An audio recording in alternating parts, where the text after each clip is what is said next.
Bienvenidos a Energía 21. En el encuentro de hoy vamos a tratar el tema de eficiencia energética. Vinimos a la Fundación Vida Silvestre. Allí estamos porque vamos a conversar con el responsable de energía y cambio climático, dos áreas que están muy en común. Entonces, con el ingeniero Carlos Tanides va a ser nuestro encuentro de hoy, abordando específicamente el tema de eficiencia energética, un área al que la ONG Vida Silvestre le dedica mucha importancia. Primero, quien hace posible el encuentro, y ya escuchamos a Tanides. FECOBA, Federación Entidades de Combustibles, presenta Energía 21.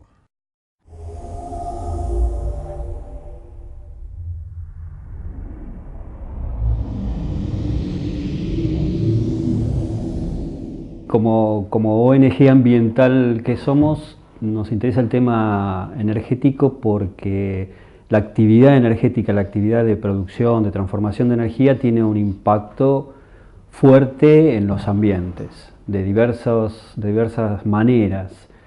El tema más vigente en este momento, el más fuerte, tal vez sea el tema del cambio climático, que responde a la utilización de combustibles fósiles. La humanidad y la Argentina también dependen en su mayor proporción en utilizar combustibles fósiles, carbón, petróleo, gas, y esto genera el problema del cambio climático, aumento de efecto invernadero, con todas las consecuencias ambientales que tiene. Ahora, también existen otros problemas derivados de otras fuentes energéticas, por ejemplo, grandes emprendimientos hidroeléctricos o accidentes en centrales nucleares o el mismo proceso de extracción y de transporte del petróleo, accidentes, derrames, etcétera, tienen impacto ambiental muy fuerte. Entonces las ONGs dedicadas al tema desde hace ya unas varias décadas se están dedicando fuertemente, cada vez con más fuerza, a tratar sobre estos temas.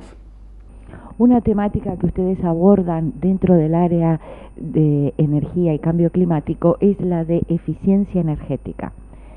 ¿Qué es la eficiencia energética en primer lugar? Bueno, el término correcto es hablar de uso racional y eficiente de la energía.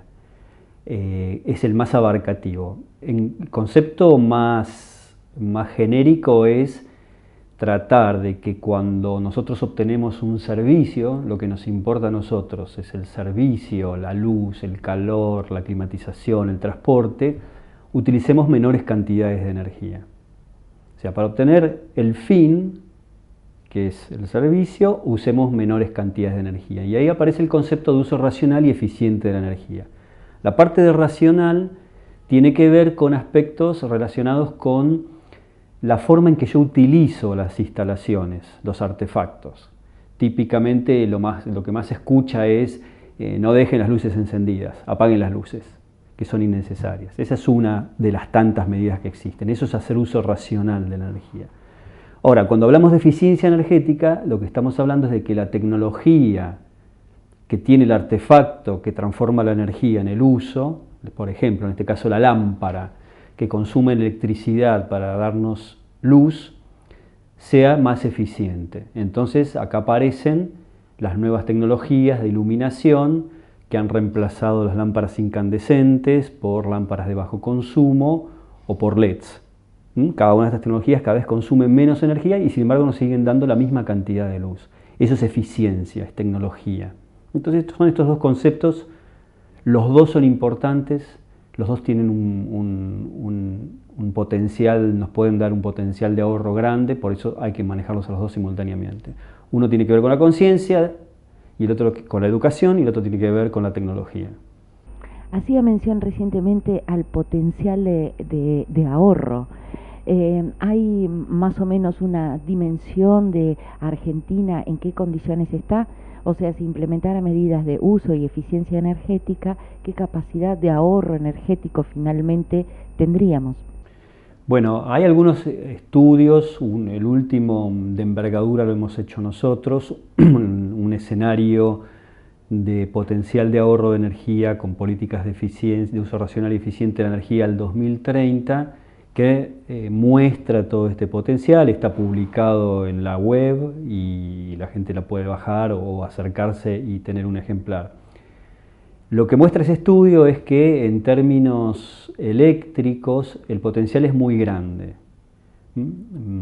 Estamos hablando de un potencial de ahorro del orden del 25% de lo que necesitaríamos si no hacemos eficiencia en el año 2030. O sea, para el año 2030 podríamos consumir un 25% menos de electricidad si aplicamos políticas de eficiencia. Y eso significa no solo consumir menos electricidad y ahorrar divisas, ¿sí?, sino que significa menor impacto ambiental, menor construcción de centrales eléctricas. Estamos hablando de evitar inversiones en el sector eléctrico del orden de los 30.000 millones de dólares al 2030, lo cual es muchísimo dinero. Con medidas que son muy simples o bastante simples, que requieren pocos recursos en proporción con lo que ahorramos y que se están implementando en todas partes del mundo. Algunas también en Argentina, pero todavía falta hacer más. En el resto del mundo observamos que la eficiencia energética es una materia que se considera mucho y también en países latinoamericanos, países vecinos a nosotros. Si bien en Argentina se está haciendo algo, creemos que falta mucho por hacer. ¿Cuáles son las medidas más destacadas que habría que tomar para llegar a ese escenario previsto hacia el 2030 de un ahorro del 25%? Bien, lo principal creo que es, en principio, considerar que esta es una fuente energética como cualquier otra, como el petróleo, como el gas, como el shale gas, como la hidroelectricidad. Es una fuente más de energía, lo podemos considerar como una fuente de energía. Y lo primero diría yo que es darle la importancia institucional que merece. Si no hay gente o es poca la gente que trabaja en este tema, es poco lo que se puede hacer, son pocas las políticas que pueden articularse. Entonces hace falta en primero que se le dé la entidad y la envergadura que necesita por el potencial que tiene. Y esto, en primer término, representa instituciones con gente, con recursos humanos, con recursos económicos para llevar estas ideas adelante. Luego se necesita trabajar en forma horizontal, en forma integrada, o sea, todos los sectores de consumo, el hábitat, la industria, el transporte, tienen posibilidades de ahorrar y necesitan estar integrados dentro de una política que los comprenda, que tiene que ser horizontal, porque acá se necesitan trabajar con el Ministerio de Economía, con industria, con educación, hay muchos ámbitos, con ambiente, que tienen que estar interrelacionados. Luego podemos mencionar algunas políticas, para ser más concretos, específicas, que son, por ejemplo, trabajar o avanzar sobre los sistemas de etiquetado. Los sistemas de etiquetado son sistemas que dan información a los consumidores y que permiten que cuando uno compra, por ejemplo, una heladera, elija la heladera más eficiente, la que consume menos electricidad. Pero no solo eso, el etiquetado, además de darle información al consumidor, permite, como todas las heladeras se ensayan para ser etiquetadas, permite que se conozca cuál es la característica tecnológica del parque de heladeras en la Argentina, que antes no se conocía. Ahora hay etiquetas desde el año 2006, antes de la etiqueta no se sabía cuál era la calidad de las heladeras en términos de energía. Entonces esta información es muy valiosa para desarrollar políticas a futuro. Y otra forma en que funcionan las etiquetas es que el fabricante de una heladera ahora está expuesto frente a los consumidores en cuanto a su desempeño energético. Entonces, un efecto inmediato que tuvo la etiqueta cuando salió en el 2006 fue justamente que los fabricantes y los importadores de heladeras quitaron del mercado los modelos más ineficientes porque no querían salir mal calificados, porque los desprestigiaba. Antes eso la gente no lo sabía, ahora a partir de la etiqueta lo empezamos a saber. Entonces no quitaron los productos F, G, los malos, ¿no? Fue un efecto inmediato. Entonces trabaja en varias dimensiones. Luego otra política es empezar a prohibir los productos ineficientes, así como se hizo con las lámparas. Entonces las categorías de eficiencia más malas se prohíben y no se pueden comercializar en el país. Algunas ya están prohibidas, en heladeras y en acondicionadores de aire. Hay que profundizar esa política. Hay que extenderlo a otros productos, a los productos de gas. Eso está pasando también. Se están poniendo las etiquetas en productos de gas, en cocinas y en calefones. Y en poco tiempo van a salir para termotanques y calefactores. Pero ahí también hay que poner límites. Por ejemplo, habría que prohibir los calefones que tienen piloto a llama. Seguimos en la Fundación Vida Silvestre, pero vamos a una pausita comercial y ya continuamos.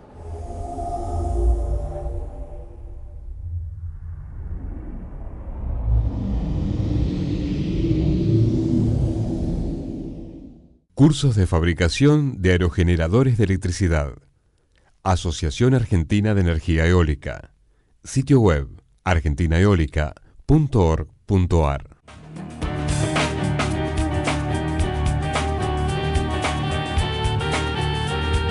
Sindicato Obreros y Empleados de Estaciones de Servicio. Confederación Cooperativa de la República Argentina. 50 años construyendo una economía en manos de la gente.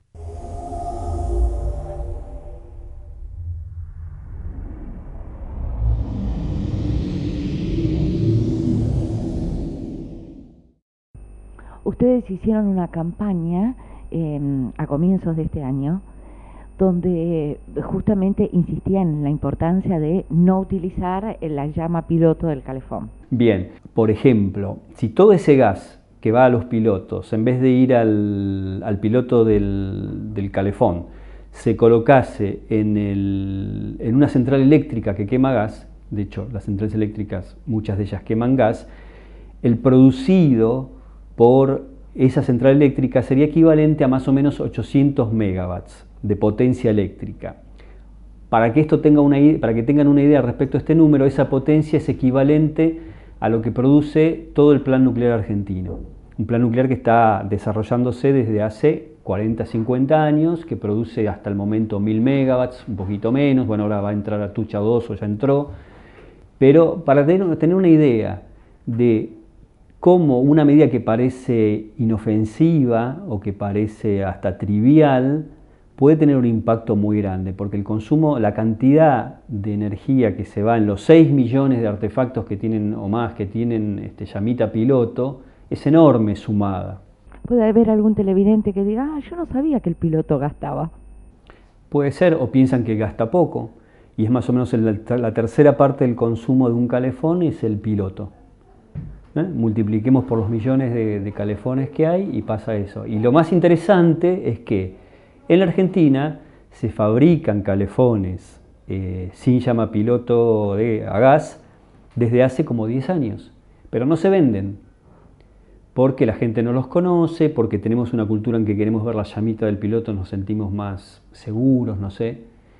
Y estos calefones entonces que se fabrican en la Argentina se exportan a países limítrofes, por ejemplo, que no permiten que haya calefones con piloto, con llama piloto.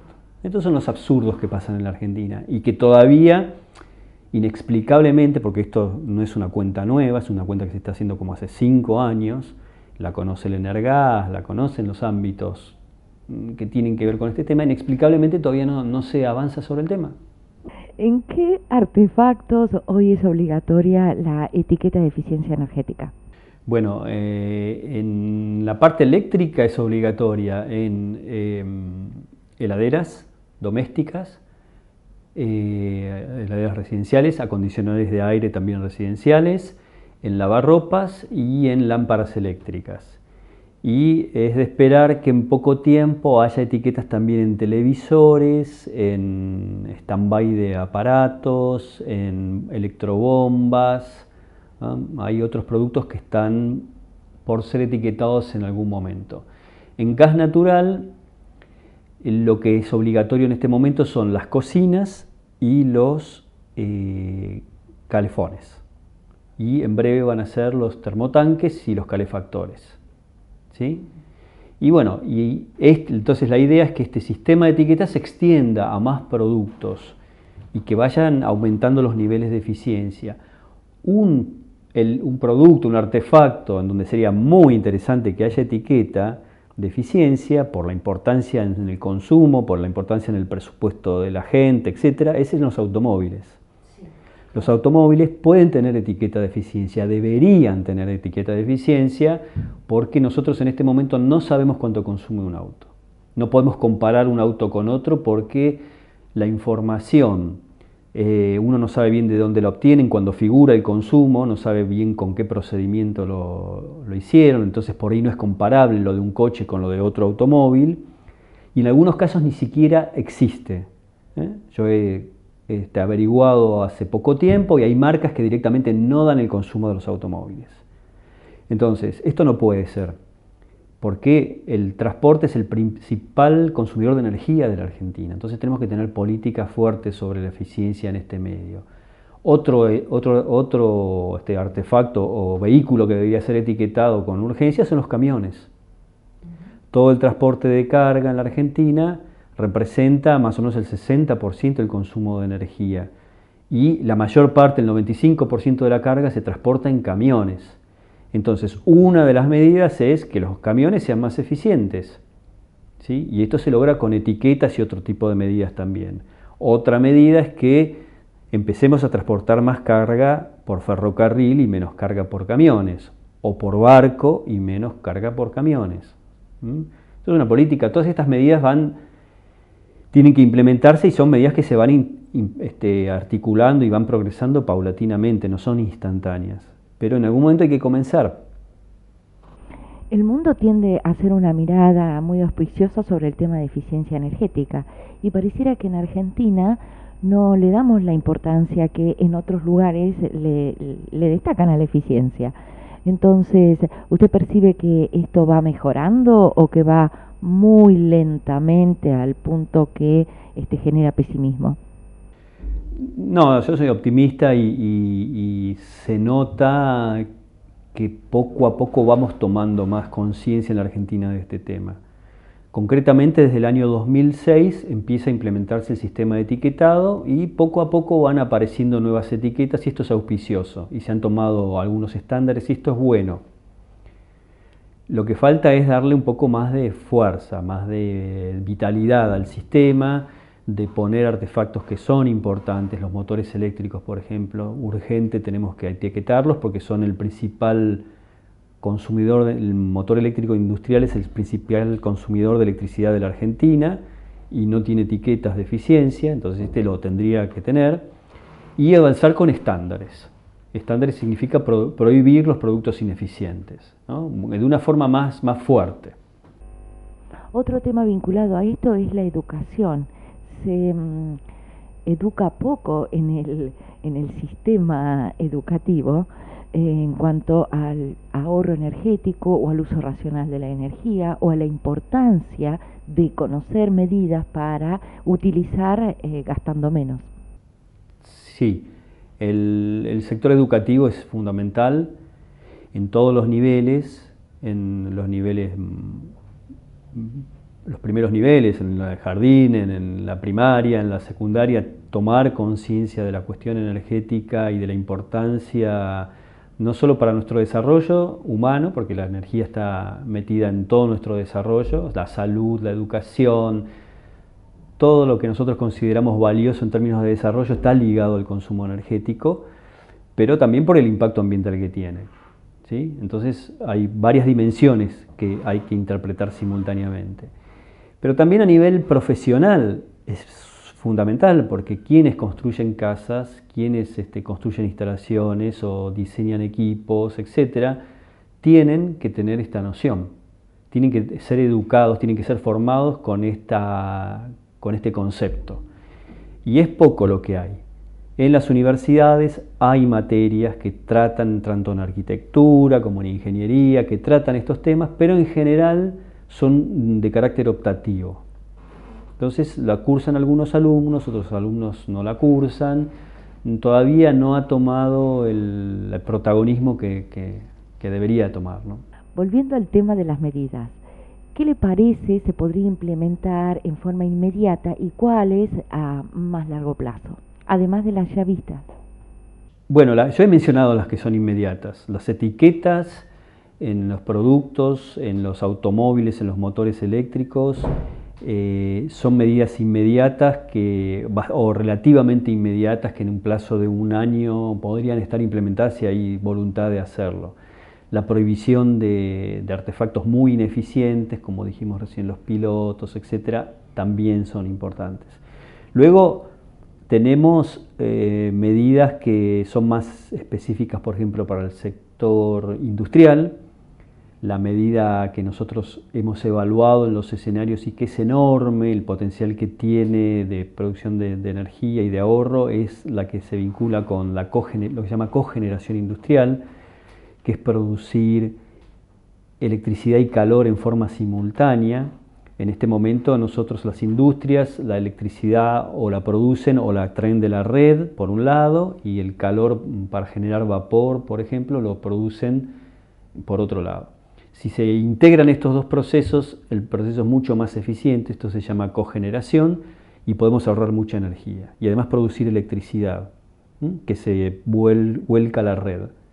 Esto es una medida fundamental, y para esto, bueno, hay que articular y generar las condiciones para que la cogeneración sea viable en el sector industrial. Luego tenemos dentro del hábitat también una serie de medidas interesantes, como por ejemplo todas las normativas constructivas, hacer que las casas sean más eficientes en términos térmicos, ¿no? O sea, que no pierdan tanto calor en el invierno, que no se necesite tanto gas para calefaccionarlas en el invierno, o que no se necesite tanta electricidad para refrigerarlas en el verano. Y esto se logra con una calidad constructiva mejor, con ciertas normas, con ciertas formas constructivas y elementos que se colocan alrededor de la casa o en las ventanas o en los techos, que hacen que las casas sean mejores. Luego, el aprovechamiento de la energía solar es otra posibilidad. Calentar agua con energía solar, esto se usa en muchos países, en Europa, en Brasil. Es colocar junto con el termotanque de agua, por ejemplo, un sistema que aproveche la radiación del sol. Entonces, cuando hay sol, calentamos agua con el sol, y cuando no lo hay, bueno, inevitablemente recurrimos al termotanque, pero esto puede producir un enorme ahorro de gas, de consumo de combustibles para calentar agua, por ejemplo. En los últimos minutos, y sintetizando, ¿qué destacaría? Yo destacaría conceptualmente algo que mencionamos, primero que el uso racional y eficiente de la energía es un recurso energético más. Es como si tuviésemos un yacimiento que no ha sido explotado todavía, o que ha sido muy poco explotado, con un enorme potencial, y que debe ser tratado de la misma manera que otros recursos. Hay que poner voluntad política, hay que poner recursos, hay que poner gente para que este yacimiento empiece a producir algún efecto. Las cosas que ya se han hecho en la Argentina, como esto del etiquetado que hemos mencionado en los productos, ya ha producido un efecto, ¿sí? Es como si en este momento hubiese una central eléctrica de 600 megawatts funcionando que 600 megawatts es equivalente a embalse de Río Tercero, a la central nuclear de embalse de Río Tercero, funcionando a eficiencia, porque ya hay un ahorro que se está produciendo justamente porque se han colocado medidas desde el año 2006. Esto tenemos que destacarlo y verlo, porque si no pareciera que esto es discursivo nada más. Y ya en este momento hay una central virtual a eficiencia que produce 600 megawatts en la Argentina, que nos ha permitido ahorrar esa potencia en la Argentina. Luego, Entendiendo esto, tenemos también que destacar que el beneficio de usar este yacimiento es múltiple, porque es un recurso energético, por un lado, que es renovable, porque la eficiencia, el uso racional y eficiente de la energía no impacta en el ambiente, al contrario, produce un efecto positivo, y porque además esto en términos económicos es beneficioso. Es más económico ahorrar energía que producir energía. Entonces, digamos, es una medida que cierra en todos los frentes, que justamente son conflictivos en este momento en la Argentina. El tema ambiental, el tema económico, el tema de los recursos, son todos temas que están en este momento muy vigentes en el país y que deben ser tratados de una manera distinta a lo que venimos haciendo normalmente, o por lo menos ir incorporando estos nuevos elementos que existen y que no están siendo explotados.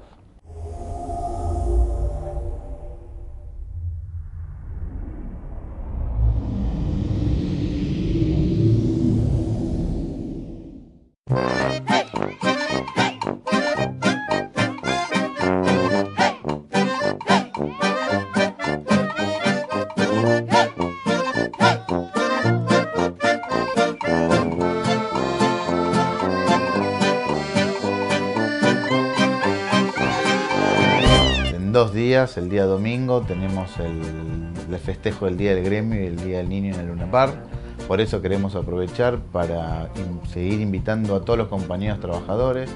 Les aclaramos que la entrada al Luna Park es a partir de las 12 para todos los que vengan en forma individual, y los que no, que por favor se pongan en contacto con las delegaciones más cercanas por el tema de los micros, así las acercamos en micro. Todas las delegaciones cuentan con micro, todas las delegaciones cuentan con un grupo de gente que los va a estar recibiendo y los va a traer y los va a volver a llevar a cada delegación. Les pedimos por favor que sean puntuales para que no se atrase la gente en el ingreso al Luna Park, porque los shows están todos cronologiados. Empieza el show de la Pipetúa y va a cerrar el show de la Sole a último momento, pero tenemos que hacer los sorteos, tenemos las palabras del secretario general, tenemos mucha diversión para los chicos y no queremos que se atrase nada. Entonces aprovechamos esta oportunidad para invitarlos, para volverlos a invitar, pedirles que se acerquen a las delegaciones y que vengan todos a festejar un día tan importante como el Día del Gremio y el Día del Niño con los compañeros del Sergito.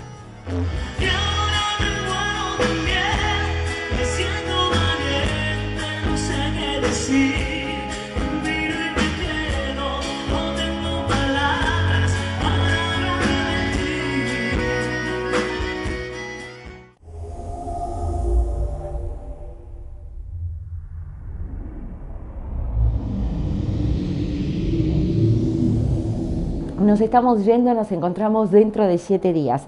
Si quisiera rever este programa, dejarnos comentarios, sugerencias, inquietudes, puede hacerlo ingresando a nuestro sitio web www.energiaxxi.com.ar. Allí estamos las 24 horas para usted. Y si no, dentro de 7 días nos volvemos a encontrar con más temas vinculados a energía. Hasta entonces. FECOBA, Federación Entidades de Combustibles, presentó Energía 21.